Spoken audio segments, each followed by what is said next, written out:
Kunafa coklat Pagi. Kok sepi amat, Axel? Dia mana?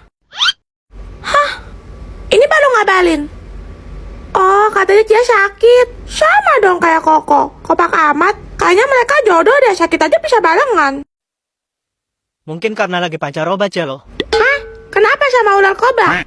Pancaroba itu peralihan musim. Kalau di Indonesia, peralihan dari musim panas ke musim hujan atau sebaliknya. Oh, gitu. Oh ya, Celo, aku ada sesuatu buat kamu. Celo juga punya. Ladies first. Ini buat kamu, coklat kunafa pistachio. Hah? Ini rasa lotus sih. Wah, Celo dikasih coklat kunafa lotus sama Axel nih, guys. Coklat kunafa emang lagi terkenal banget ya, guys. Viral di mana-mana. Ayo kita buka. Buat yang nggak tahu lotus itu apa, lotus itu merek biskuit ya, guys. Tapi ada juga yang selainnya gitu. Dan rasanya itu cinnamon alias kayu manis, guys.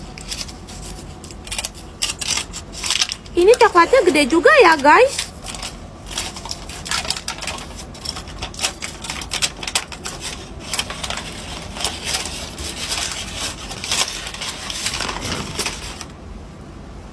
Di dalamnya ada isian kunafe lotus, malkinya. Tekstur kunafenya crunchy-crunchy gitu ya, guys. Enak. Aku dapat coklat kunafa pistachio dari Celo nih, guys. Pistachio itu sejenis kacang-kacangan yang warnanya hijau, guys. Aku nggak bakal banyak ngomong supaya kalian bisa denger dan nikmatin ASMR-nya.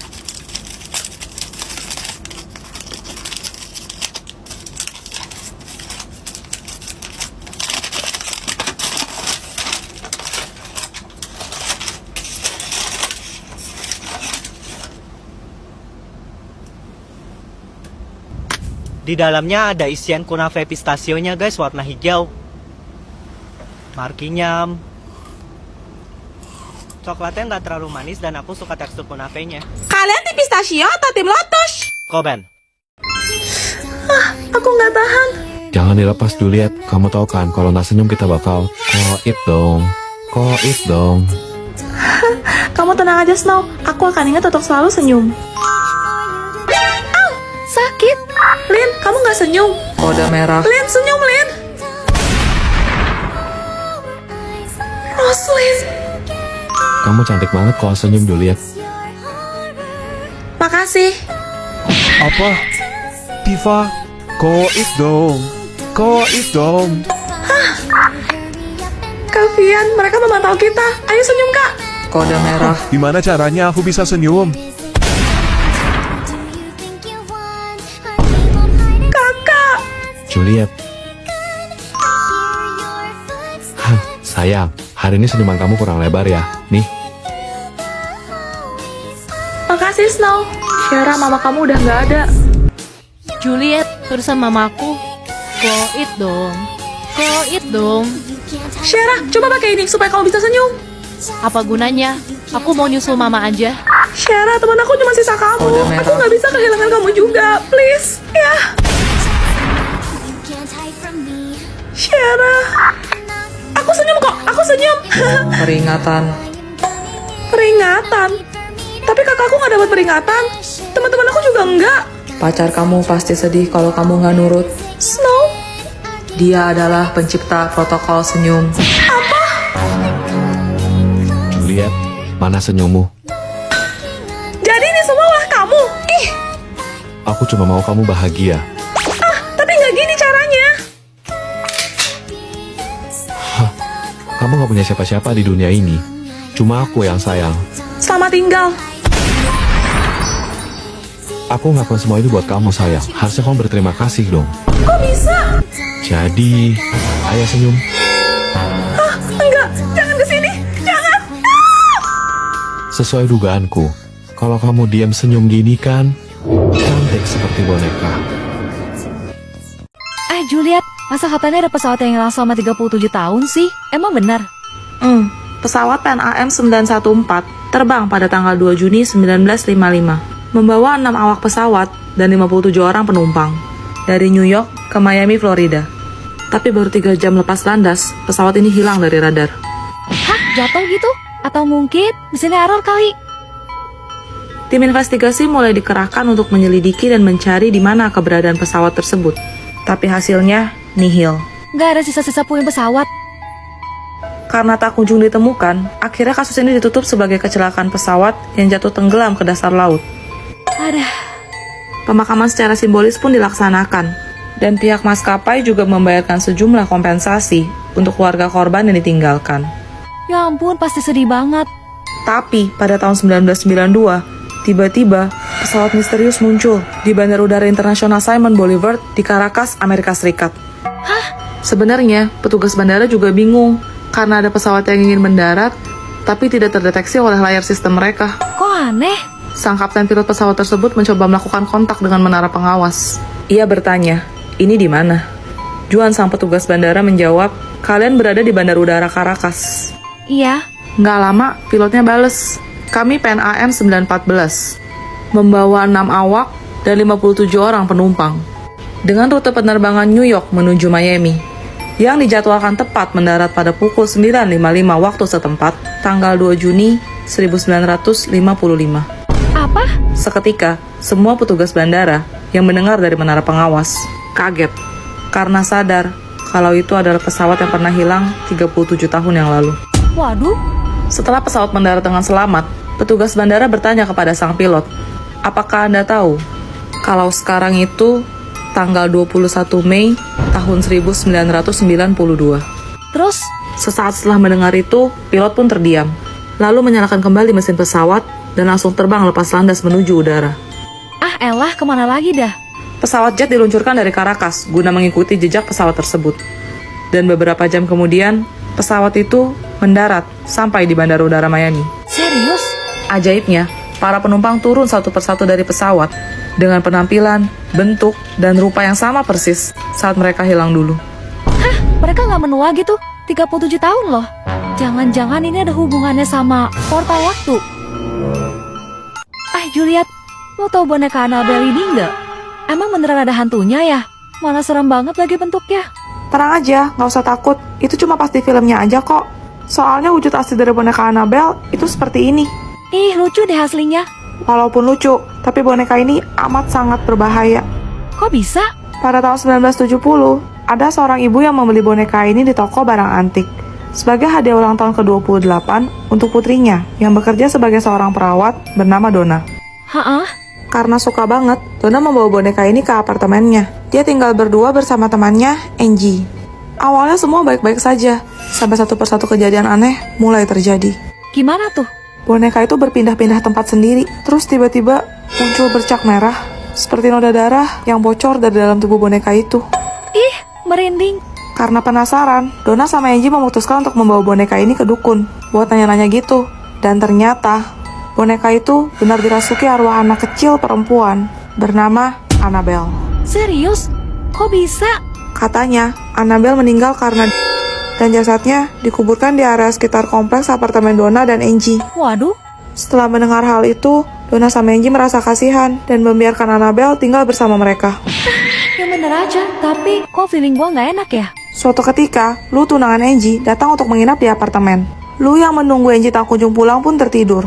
Namun tak lama, ia merasakan sesak, seakan-akan tidak bisa bernafas. Saat Lu membuka mata, dia melihat boneka Annabelle sedang mencekik lehernya. Dengan sekuat tenaga, Lu berusaha melepaskan diri dan segera lari keluar. Kan, mateng. Kemudian Lu memberitahu Angie tentang hal mengerikan yang ia alami, serta membujuk Donna untuk membuang boneka Annabelle. Tapi tak disangka, cerita boneka Annabelle ini menyebar, menjadi viral, hingga terdengar oleh paranormal yang terkenal pada masa itu, yakni Ed dan Lauren. Terus? Berbagai investigasi pun dilakukan, dan boneka Annabelle dinilai sangat berbahaya. Karena ia memiliki kekuatan jahat yang mampu menyerang dan mencelakai siapapun yang tidak ia suka. Bisa jadi nggak sih? Mungkin aja si Annabelle nggak mau Angie diambil sama lu. Makanya dia, posesif amat dah. Akhirnya, demi alasan keamanan, Ed dan Lauren meminta boneka Annabelle agar diletakkan di museum mereka. Berarti sampai sekarang masih ada dong boneka Annabelle-nya? Yap, Annabelle disimpan dalam sebuah lemari kaca yang dijaga oleh mantra-mantra khusus di Warren Occult Museum. Tak lupa dicantumkan peringatan supaya pengunjung tidak sembarangan menyentuh apapun yang ada di sana. Tapi kalau nggak sengaja di mana? Konon katanya, ada salah seorang pengunjung yang melanggar aturan ini. Ia dengan iseng membuka kotak kaca Annabelle. Dan ia dikabarkan meninggal karena kecelakaan di perjalanan pulang dari museum. Astaga! Jangan-jangan Annabelle yang... Juliet, Mama mau cucu.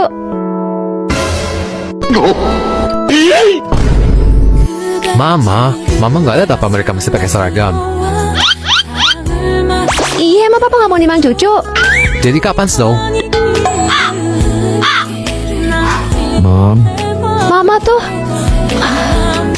Mom, Rose.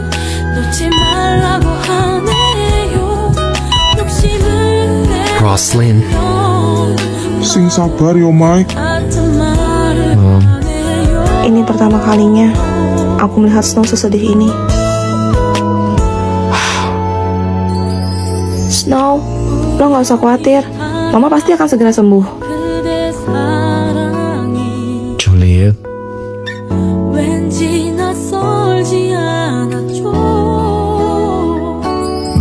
waktu Mama hamil gua, Mama didiagnosa leukemia stadium 1. Tapi waktu itu, Mama bersikeras nggak mau di kemo. Dia takut gua kenapa-napa. Snow, Jadi, Mama start pengobatan tuh setelah gua lahir. Kalau aja Mama mulai lebih awal, kalau aja. Snow, maaf. Mungkin itu terdengar egois. Tapi gue berterima kasih banget sama Mama. Karena dengan begitu, lo bisa lahir ke dunia ini dengan selamat. Dan gue bisa ketemu sama lo. Gue yakin Mama gak pernah nyesel sama keputusannya.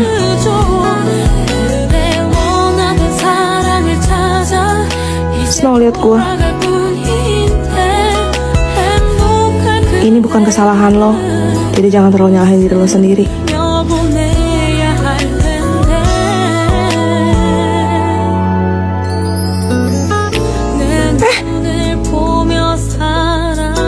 Lu mau kemana? Tidur di bawah kayak biasa.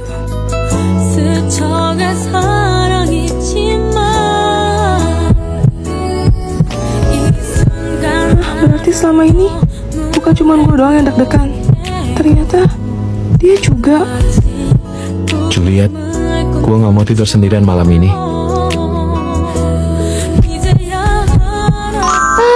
Finally, my home's at home. Sumpah banget Mama 3 minggu di RS. Welcome home, Ma. Oh, kesayangan Mama. Juliet, sini deh. Ini kesukaan kamu kan? Pancake durian. Ada yang jual di jalan terus Mama beli deh. Ih, kok nyengat banget ya baunya? Juliet, lo nggak apa-apa. Juliet, kamu kenapa, Nak? Gak apa-apa kok, gak apa-apa. Juliet, jangan-jangan kamu hamil ya? Good Alhamdulillah. job, Snow. Ini beneran. Di dalam sini ada baby. Mantap, nak. Akhirnya aku punya cucu. Putriku hebat. Gabut nah. Main teori ada orang. Teori. Truth or dare? Dare aja deh. Dare. Iya, itu maksudnya.